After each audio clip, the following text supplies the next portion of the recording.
we found out that a law that we have been working on it. When I say we, the bigger intermediary community, been working for 16 years to get passed to clarify the roles of brokers and intermediaries in M&A transactions. It's called the Small Business Mergers, Acquisitions, Sales, and Brokerage Simplification Act, and it just got passed at the end of the year. In today's economy, more people than ever are looking to buy and sell businesses. But how do you do it? Welcome to the Deal Board, presented by Transworld Business Advisors. Straight talk about real deals and real people. Listen to stories, interviews, and expert advice to help your business sale, merger, or acquisition process. Now, here are your business exit experts, Andy and Jessica. Hey, welcome back, everybody. And we are here at the Deal Board with a big update. We moved up this show because we got a Christmas present in the intermediary world, right, Jessica? Yeah, and this is a little nerdy, like business brokerage intermediary news, but it's very important for the entire small business market. We'll talk about that in a minute. But we found out that a law that we have been working on it. When I say we, the bigger intermediary community, been working for 16 years to get passed to clarify the roles of brokers and intermediaries in M&A transactions. It's called the Small Business Mergers, Acquisitions, Sales, and Brokerage Simplification Act, and it just got passed at the end of the year.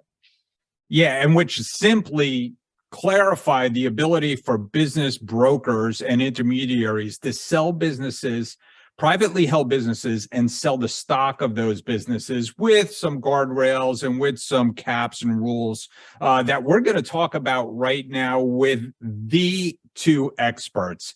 And the two experts are our own Mike Ertel. I think we've had him on the show before, but Mike Ertel taught, and he has been working on this again for 16 years, longer than he's been working at Transworld. And we are so happy to have Mike on the show. And literally, they should build a statue of him because he has really been the champion of this, as well as others, which we will talk about as well. But our other guest is Shane, right? Yeah, Shane Hansen, who is really been integral in the legal side of this and helping get the bill written and helping understand it. And again, with a huge team behind the two of them. But we've a 45 or 50-minute interview just of a very, I wouldn't even say in-depth, but a very clarifying overview of what the bill means, how it impacts not just business brokers and intermediaries, but the small business community at large. Yeah, Shane being with Warner Norcross Judd, for a lawyer, he's clear. I mean, sometimes you talk to lawyers and they're talking, legal language. And I think Shane does a great job of breaking it down and talking exactly what happens. And it's a little bit of legalese, and it's a little somewhat complicated to understand. But I think if you're a small business owner and if you are an intermediary or an accountant or a lawyer or anybody that deals with small businesses when they transition, this is great. Yeah.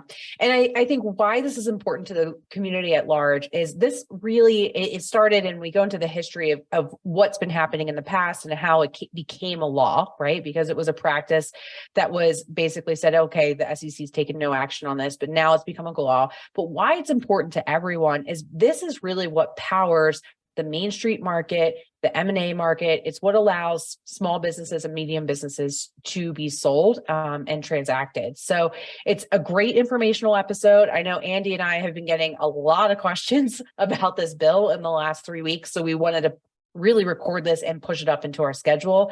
And we hope you enjoy it. Yeah, let's get right to it.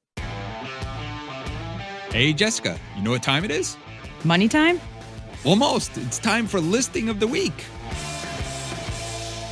Hey, welcome back, everybody. It is Listing of the Week, and I have Chip Redmond here from Transworld Business Advisors of Central Florida. And we have another great deal, lots of good listings here, and this one's a good one. Yeah, so it's an embroidery shop. They're doing custom gift baskets. They're doing embroidered shirts like our Transworld one. They have a single head machine, double head machine, and a 6-head machine, along with some, other things for making shirts and hats. So it's a really cool little starter business for somebody. Yeah, we need a lot of new shirts because we have the old logos on and we got new logos.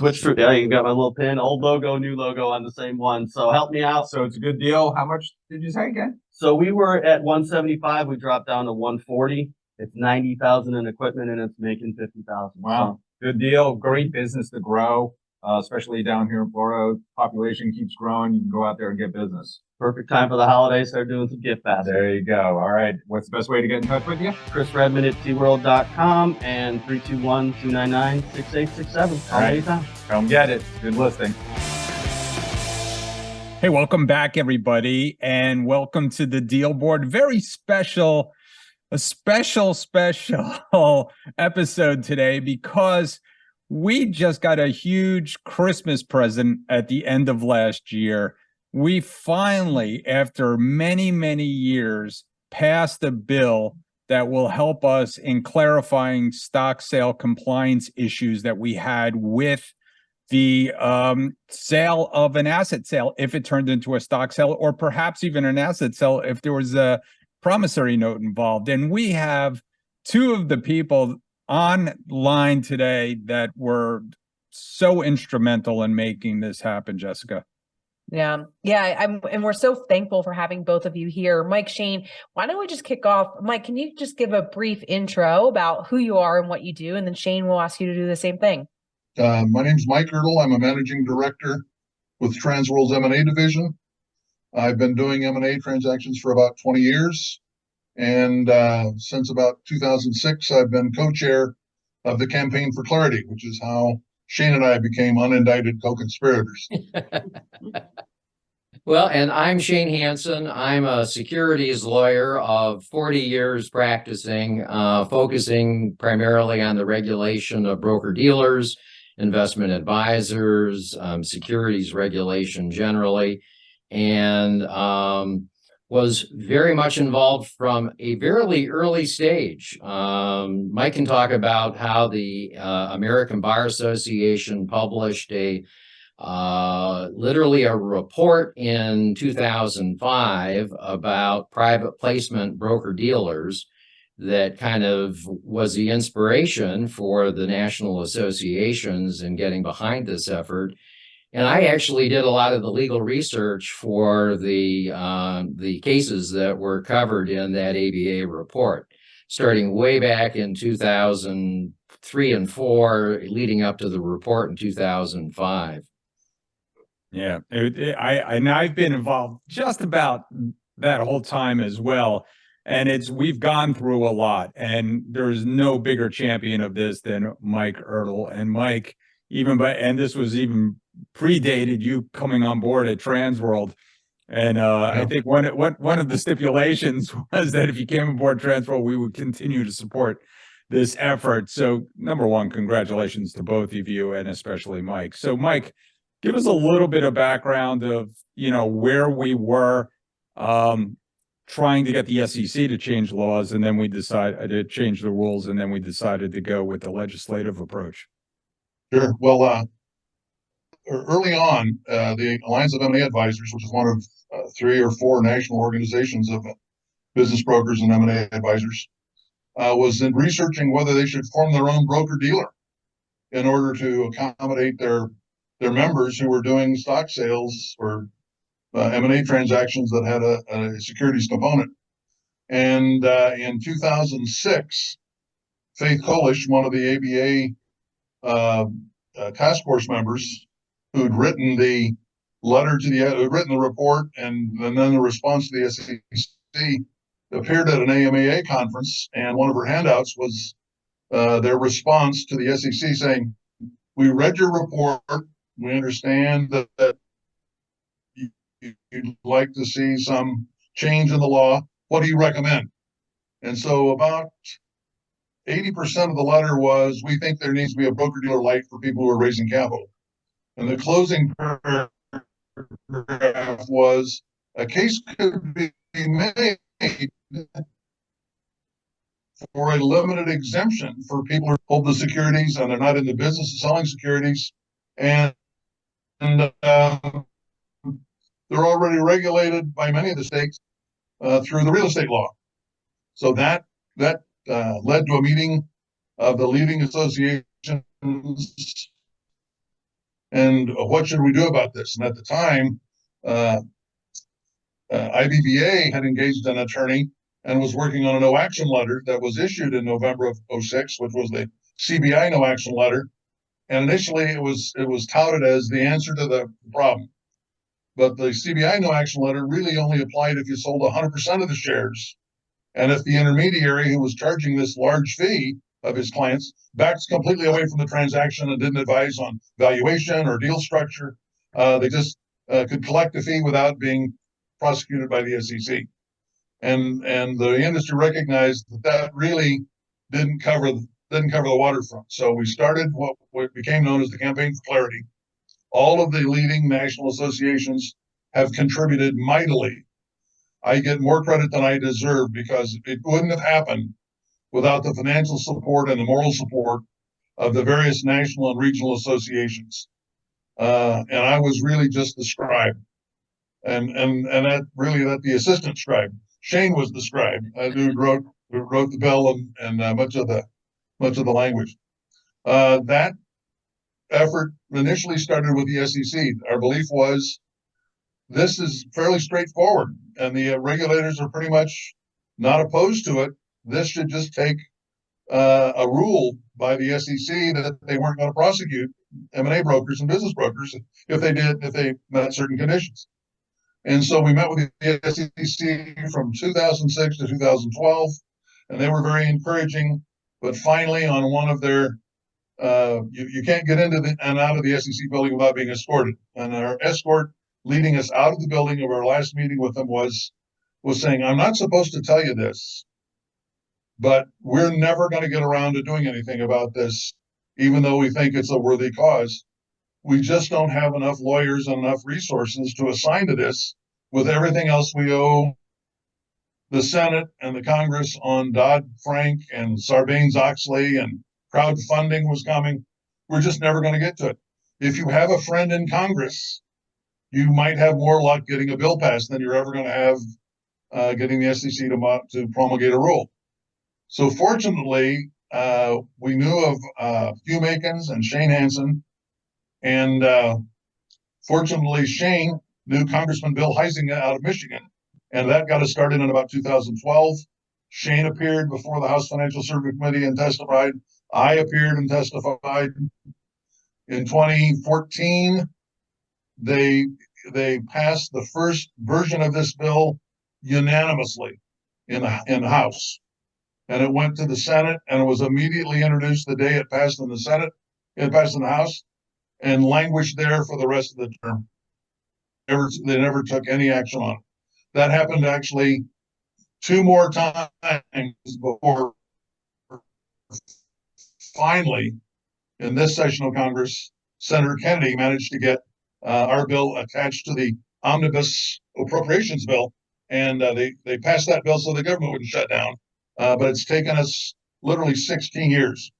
One milestone that I skipped over was in 2 weeks after our first bill passed the House unanimously, the SEC issued what has become known as the SEC M&A broker rule, or no action letter, which basically said, so long as the intermediary doesn't hold the funds, doesn't hold the securities, doesn't have the power to bind the parties, is not raising capital from passive investors, couple of other provisions, we're not going to recommend enforcement if they simply don't have a real estate, or they don't have a securities license.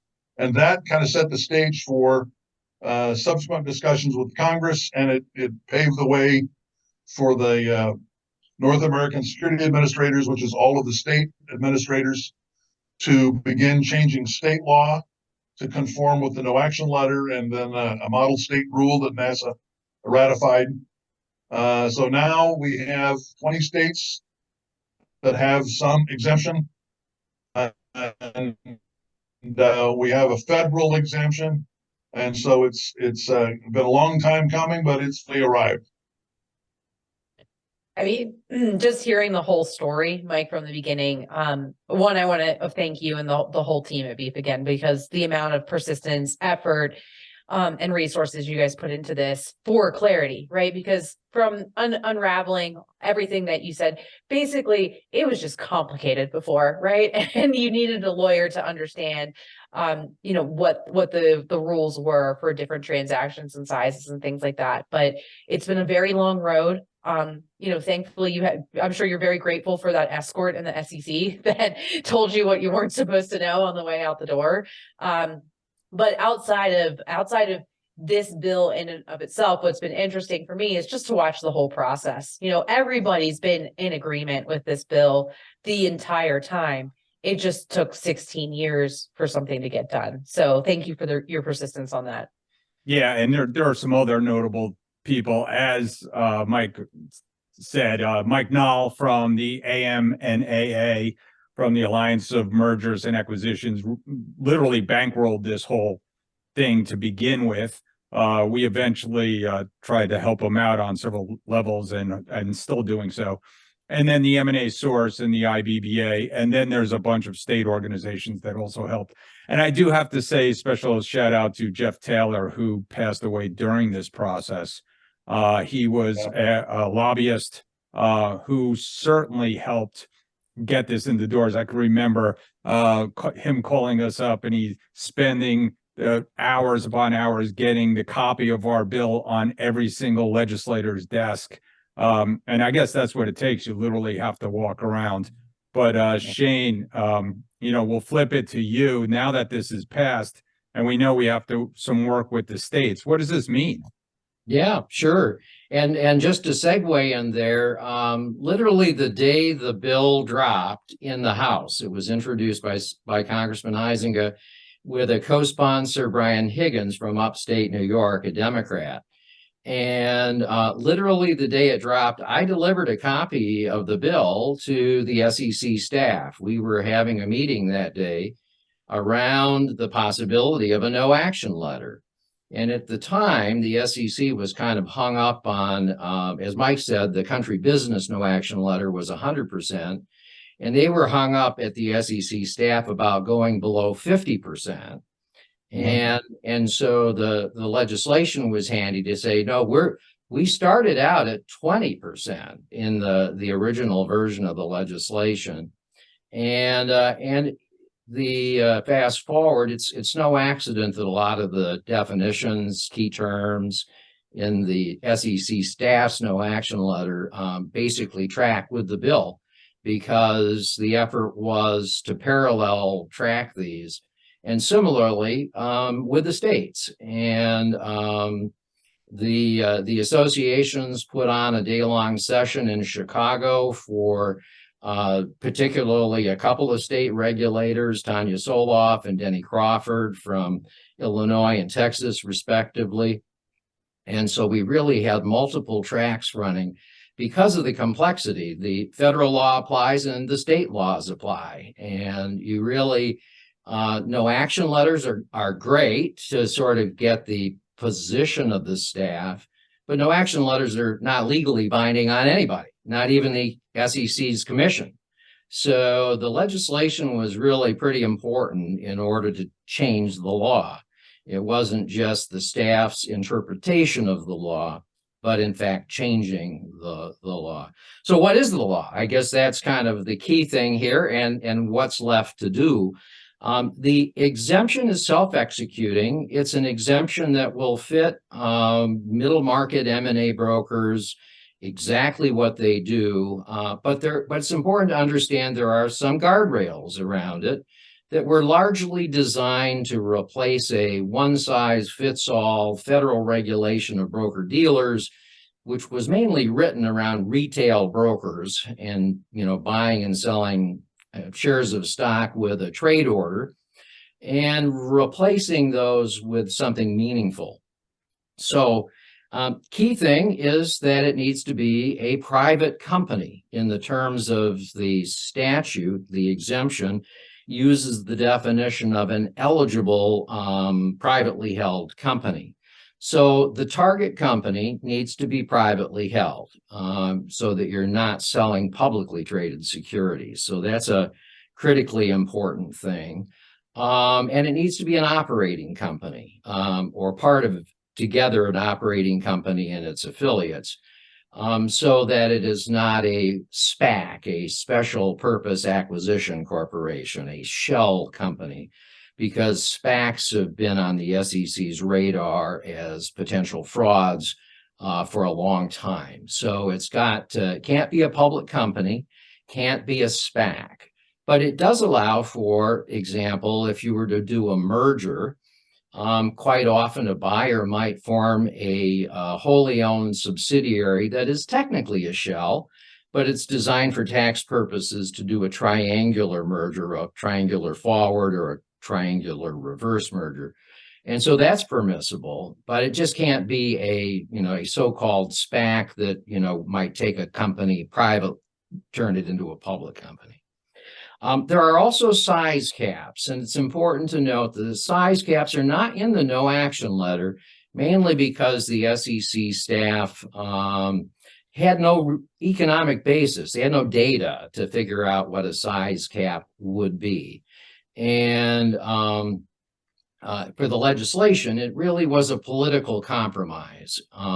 Widely vetted caps and metrics, and they are very generous in the middle market, should cover by far and away the substantial, way past substantial majority, should cover most.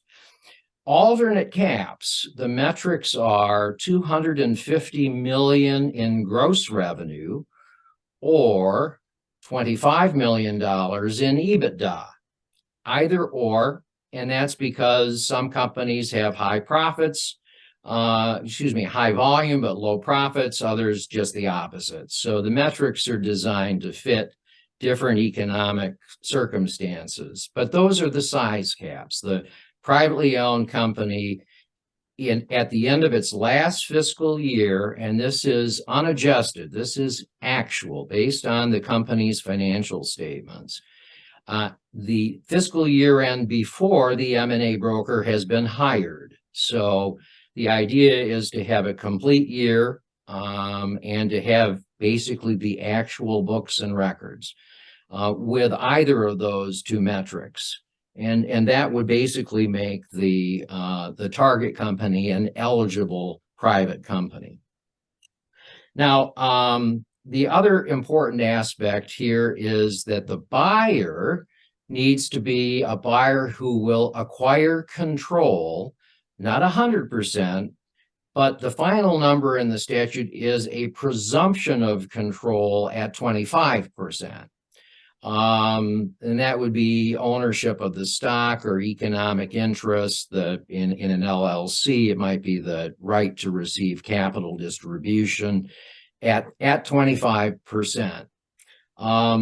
So that's one prong of the buyer's qualification. The other is, and it kind of follows naturally, the buyer has to either directly or indirectly control the acquired target company or the assets used from that target company.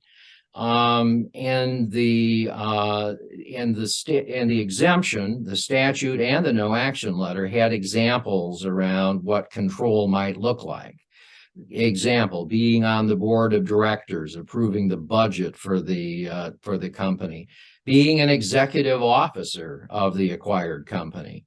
It's a non-exclusive list, but the concept basically is that the buyer is going to have a control position and is going to be able to actively be involved and translate that to have access to the information about the company that is being acquired, which is to distinguish that from the typical retail broker where a passive investor just gets what they get, out of SEC filings, and they have no access rights to more than that. So those are a couple of key factors in the qualifications of the buyer. So a private equity firm would typically qualify for this, and they can bring equity to the table, but they need to do it in a role where they have at least 25% ownership. and will directly or indirectly be able to exercise control in the management operation of it going forward. Well, one other thing that was not in the no action letter, but is important in the context of transactions where it's not cash, there are securities being issued by the buyer to the seller. That would be true, for example, in a stock for stock merger. Could be where there is a significant element of debt involved. And I would say more than just a promissory note, but securities that could be traded. And that's the key thing to distinguish a promissory note that are presumed to be securities. But the courts have created some exemptions if the note's closely tied to the deal and it's not assignable. It's a cash substitute. It's not a real long term. But in any event, in some transactions, the buyer will issue its securities to the seller. And in that context, the SEC staff is negotiating this, and the state regulators wanted to be sure that the seller then receiving the buyer's securities has financial statements, including any CPA, either audit, review, or compilation that goes along with it. That they also receive the management MD&A, for example, discussion of the results from the last fiscal year, and balance sheet dated within 120 days of the offer of the securities.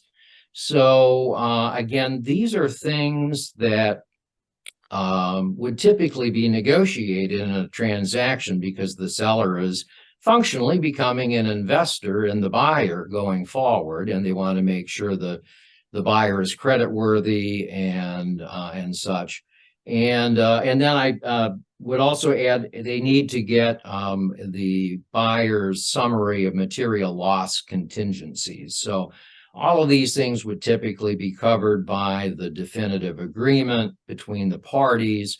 But from the intermediary's point of view, you have to have a reasonable belief in each of these things. The reasonable belief that the buyer is going to deliver this financial information, reasonable belief that the buyer is going to have 25% ownership and that the buyer is going to be actively, directly, or indirectly involved in the management going forward. And that was real important in the no action letter and in the legislation, that it's based on a reasonable belief, which, you can document in the engagement letter, for example, or in the non-binding expression of interest, for example, ultimately in the definitive agreements. And although there's no record-keeping requirements in the exemption, it would behoove the intermediary to have copies of those records available to be able to prove that if anybody ever asked, that the conditions in the exemption have been satisfied. So to that, let me stop there, and I can tell you a little bit more about the disqualifications and the thou shalt nots. But let me see if you've got any questions around it up to this point. I think honestly, Shane, I thought that was a very clear, no pun intended, very clear overview of the campaign for clarity. And just like the guardrails that you talked about that intermediaries need to be careful of. Andy, you? Yeah, it's clear. And I'll ask you about some of the not haves, so we could roll right into that. I know one of the big not to do's for the brokers is to take possession of any of the money or escrow monies. Yes, that is very important because the SEC and the states all see, the handling of money as the risk of theft and somebody walking off with the money.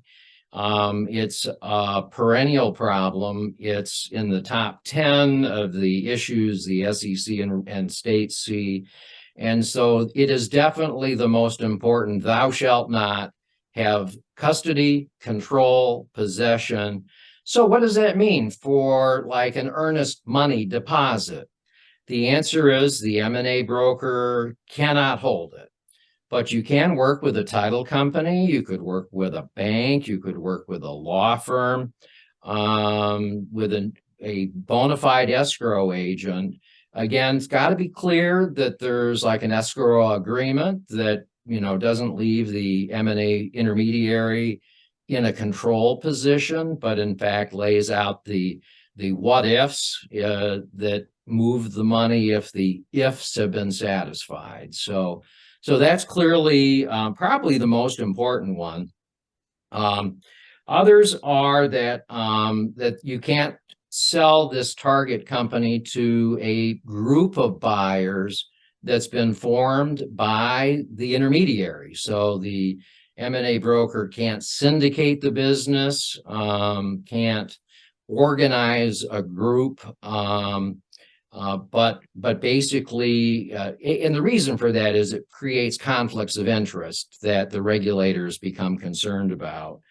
Can't engage on behalf of the issuer in a public offering. That ties back to the point originally around it's got to be a privately owned company, and you can't take a private company public. So you cannot be engaged on behalf of the issuer. Now, there's a little flexibility there. So I would highlight that the public company could be a buyer, and it's not a public offering. The public company is simply buying the target privately owned company. That's totally permissible, but you just can't sell a public company under this. Or sell to any passive investors. They have to be actively involved in it. Then there's another one that seems kind of odd. It's that you can't legally bind the seller or the buyer in the transaction, which doesn't typically happen in an M&A transaction anyway. But the explanation for that is simply this: in the retail brokerage context, if a customer wants to buy 500 shares of Google, they put a trade order in, and the broker puts the order in, and that binds the customer to complete the transaction. And so you cannot be in a position to bind a seller or a buyer. Again, not a big deal. That just doesn't happen. And maybe the other last condition that's important for private equity in particular, or commercial banks, the intermediary can't directly or indirectly provide the financing for the transaction. That again ties back to the notion that financing creates a set of conflicts of interest, often creates additional compensation, and so the intermediary can't be affiliated directly or indirectly with, if there's financing, and of course there almost always is, cannot be affiliated directly or indirectly with whoever's providing the financing. So important takeaway for private equity firms that have a private fund that is raised capital to make the investment and hence provide the financing. Private equity firms cannot rely on this exemption because they would be providing the financing in the very same transaction. And so the financing element is a key important condition around that. We should note, Shane, that that doesn't prohibit the broker from introducing the buyer to a bank that provides financing. Doesn't prohibit the broker from introducing the buyer to a private equity group who might provide financing. It means that the broker themselves can't provide the financing. Exactly right. And the key to that, the guardrail around that is disclosure. And disclosure that if the intermediary, the broker, is going to get paid anything, a disclosure that they're going to get paid. Again, it's a conflict of interest, and disclosure will cure that. And Mike, a good point about the other one here is that theoretically, the intermediary could even represent sort of be a neutral intermediary, which is truer in much smaller, more Main Street kinds of transactions, maybe, where the intermediary is neutral. They represent in the deal both the seller and the buyer. And that is permissible under the exemption, as long as both parties have consented to it. And you want that in writing as proof of that. But that does allow flexibility, especially at the Main Street level where that would be more common. Mhm. Right. And like you said at the top, Shane, I mean, a lot of this is just general practice of how M&A transactions have been going for a very large number of years. So no big surprises here. You did mention too that even though all of this is solidified, it's taken so much work to get to this point, there's still a lot of work to be done, right? There is, because there is no federal preemption of state laws in this context. And that is why from the beginning, we had a parallel track working with state securities regulators. There are, of course, 50 states, the District of Columbia, Puerto Rico, and of course, Guam. Who would want to forget Guam? They all have state securities laws, and they all define a broker in the same way. And so we worked with the Association of State Securities Regulators, called the North American Securities Administrators Association, or NASA. I would call them the other blue sky people. But the state securities regulators got on board early. NASA developed a model state rule creating a state level exemption paralleling the federal exemption.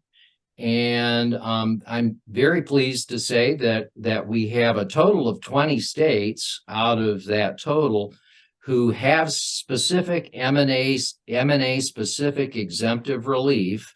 12 of the states adopted the NASA model rule, through either law, amending their lawmaking, Florida being the notable example there, and the other 11 by rulemaking.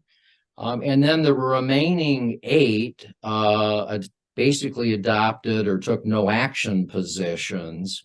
And we're likely to see those no action positions in those 8 states, and we can get the list around to people so they can see what states have these.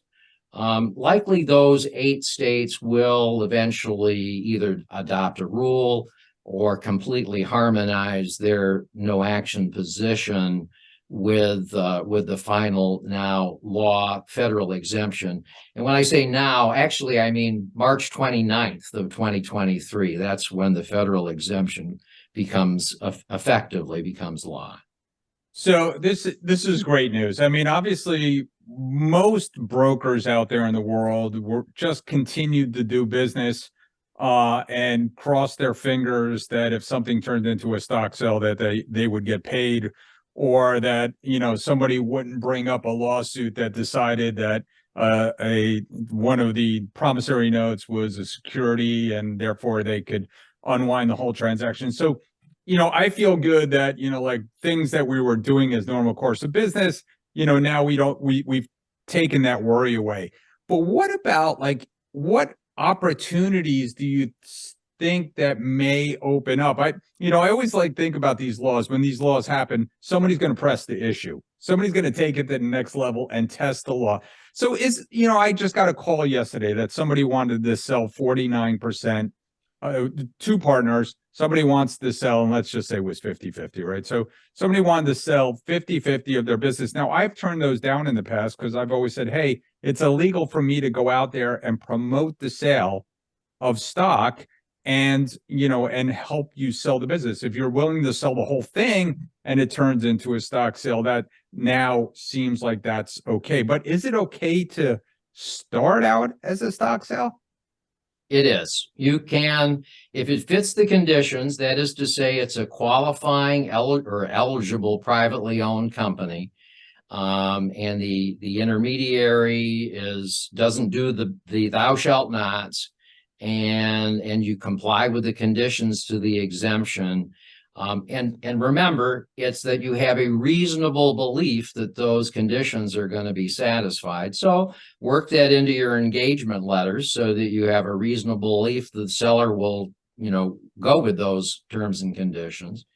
You can start out as the sale of a stock transaction, or even limited liability companies, which are, as you know, they can be either. If they have more of the attributes of a corporation, meaning it's manager managed, like a board and officers, versus member managed, that looks more like a general partnership. And so if there are passive investors, whether it's a corporation or an LLC or some other legal format, but now the good news is you can do those engagements from the get-go.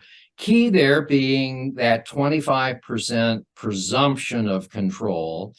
And so you could definitely sell, again, 25%, you could have 4 partners, and you could be selling one of the partners out of that, as long as they're going to have that ability after closing. The buyer is going to be able to be actively involved directly or indirectly in the management. So yeah, you can start out with those transactions.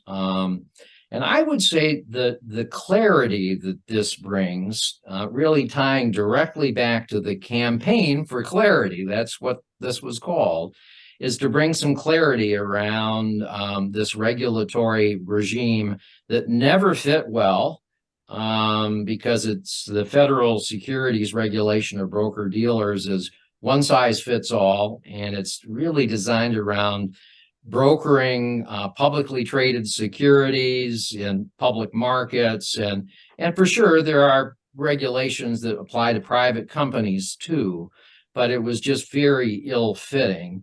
And so now opportunities to, for example, have referral agreements with CPA firms or with lawyers or with wealth advisors. Basically, the sky's the limit. As long as the transaction qualifies for the exemptive relief, you should be able to work with anyone without that person having to be registered either as or with a broker dealer. No, well, that's the footnote to that is, just as federal law doesn't preempt state law in securities, the securities laws don't preempt state real estate law.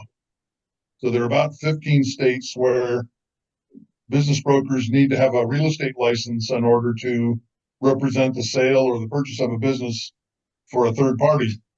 Those laws are still in effect. They're unchanged by any of this. That's a good point, Mike, too.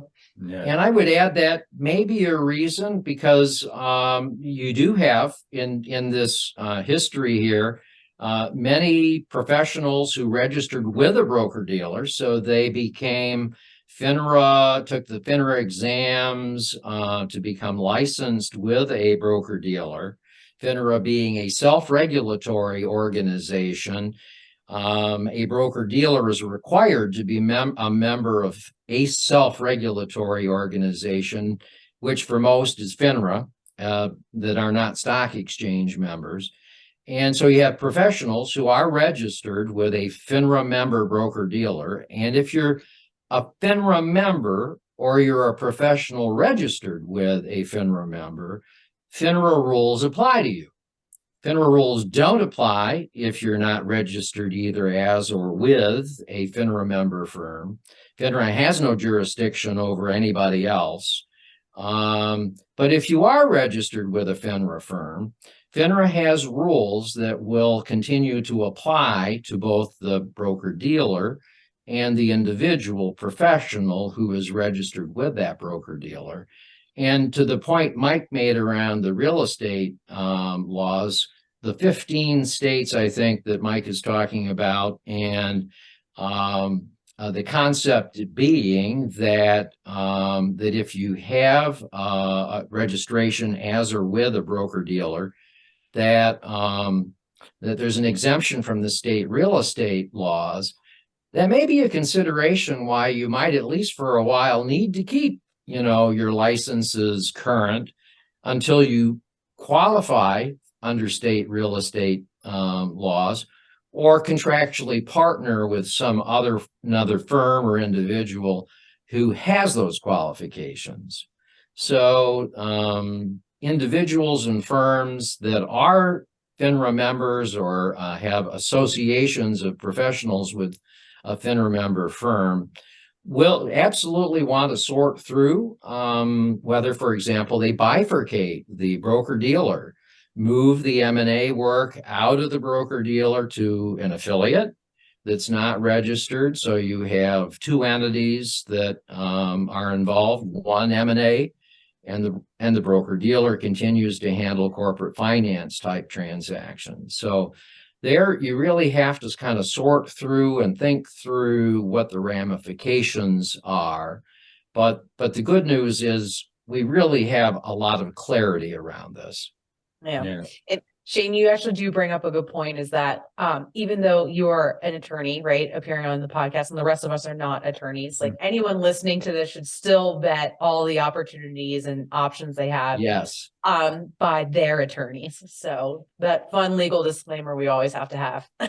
Yes, and I would give the same disclaimer because there's definitely devil in the details. There are nuances in federal and state securities laws, and there are nuances around all these other state level laws, and there are a gazillion variations on the theme.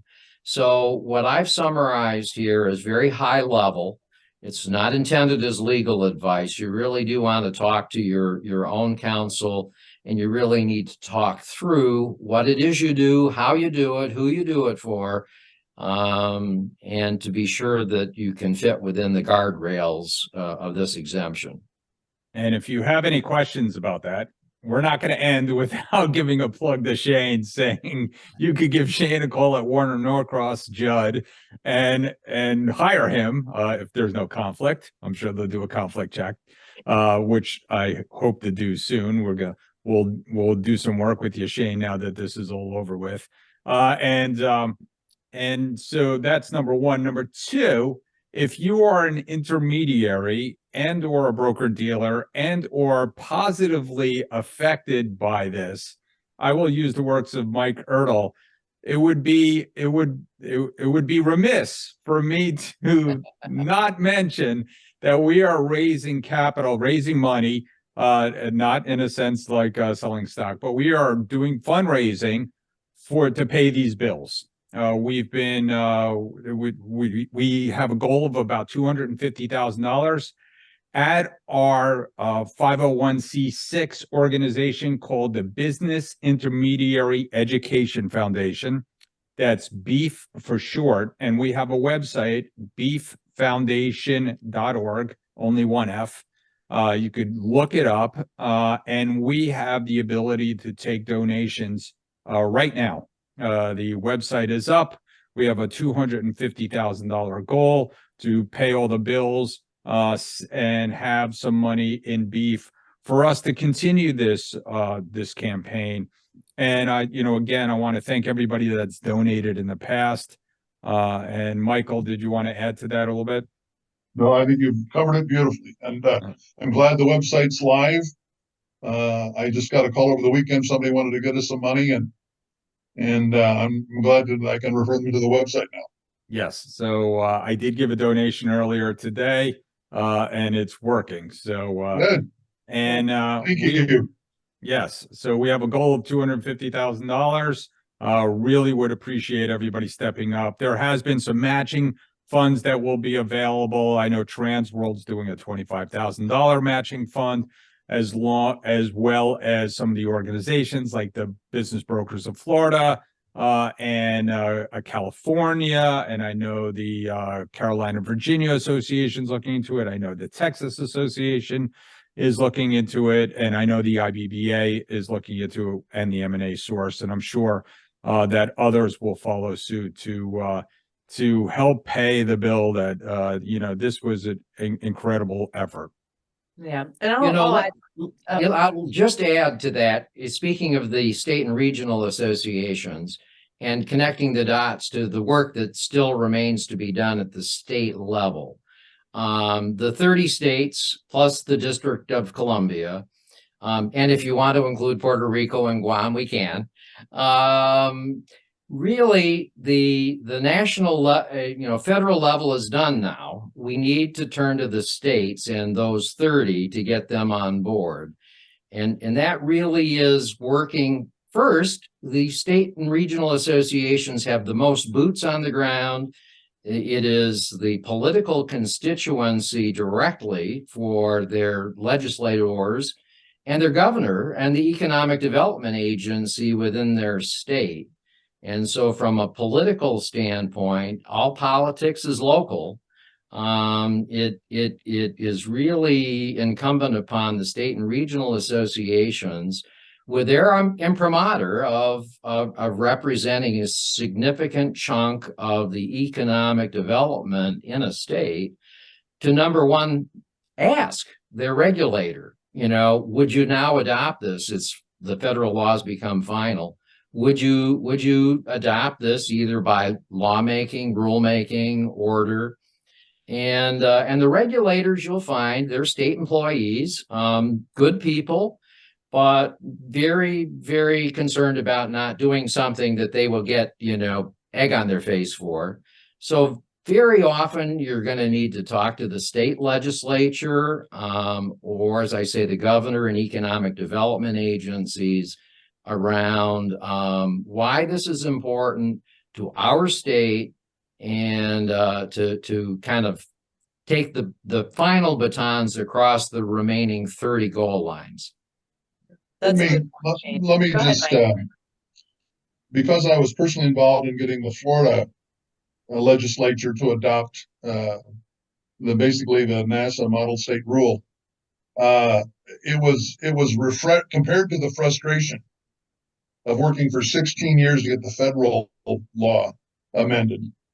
It took exactly 1 year working with the Florida legislature. We called the Office of Financial Regulation, and they indicated that they would be more comfortable if we got the law changed.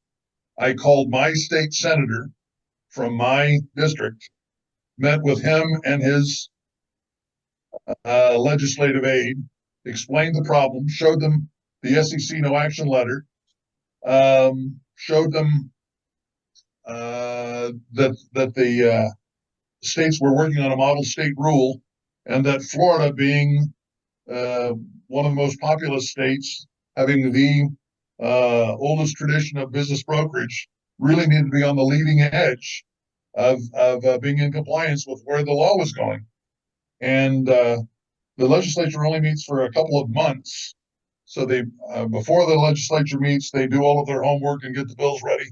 And then they breeze through it all with hearings and votes during the term of the legislation. And it really got done in 1 calendar year. I was really impressed at the efficiency of state legislatures and of the focus on doing what was right for their constituents. When we worked with the federal, it was frustrating that they were more concerned with sound bites and doing something that was going to show up in the press that our problem was too small for most of them to work on. So I trust that you will find a much warmer reception as you reach out to your own state representatives and state legislature and regulatory agency. Yeah. Well, Mike, if that's not representative of all kinds of issues, I don't know what is. But I will say, I'll wrap us up. One, thank you both for all the work you've done. Thank you for being here today. And then just to our listeners one more time, if you're a broker, you're an intermediary, Honestly, if you're a small business owner or someone who serves small business, this law is really allowing to continue the thriving Main Street and rental markets that have been developed over the years. So please consider supporting beef, even if it's a small contribution. We will drop all of those links into the show notes so they're easy to find. Thank you both again. Thank you, guys. Our pleasure. It's been a Thank you. pleasure. Hey, Andy, do you know what time it is? It's time for our deal of the week. Deal of the week. Sold. Welcome back, everybody. It is Deal of the Week, and we are with the Mike Shea from Transworld Business Brokers of Florida. And he has another good deal, selling lots of deals here. And you have another one that sold pretty quickly, right? Yeah, I did this one in under a week. So was out on a networking appointment or at a networking meeting, and a realtor said, "Hey, I knew this place is trying to sell." I had reached out to the seller. He said, "Hey, I already got a broker." About 2 months later, that same seller calls me up and says, "Hey, can you come see me?" I go, go in and see him. And he had been listed with a competitor for a year, and he was complaining of no action. So I, won't kind of go into why there was no action, but it came down to exposure issues. So he fired that broker, hired me. The evening I'm posting the listing, I had posted some social media. I get a phone call off the social media post while I'm activating the listing. 3 days later, the deal was under contract. We sold it in 30 days for 110 grand. What was really cool about this was the buyer had frustrations trying to find something. The seller had frustrations with trying to sell something. They followed the process to a T. We're appreciative on our over communication. Great deal. They'd always wanted to have a deli. It's a deli right on St. Pete, right as you cross one of the causeways. By the way, great meatloaf sandwiches at JJ's Market. There you go. And they are thriving and killing it in St. Pete. Sounds like a tasty deal, quick, easy meatloaf sandwiches. I could go for one of those right now. I could too, right? And I already ate lunch, but I'm too good. Anyway, Yeah. So great. Sounds like a great deal. If somebody else wants to get in touch with you and really sell their deal, how should they do? 321-287-0349 or shoot me an email at mike@tworld.com. I think if you Google me, something will pop up. Exactly. And we will get you on your way. Excellent. Thanks for coming. I really appreciate this one. This is a good one. Thank you. Thank you. Hey, Jessica, you know what time it is? Money time? Almost. It's time for listing of the week.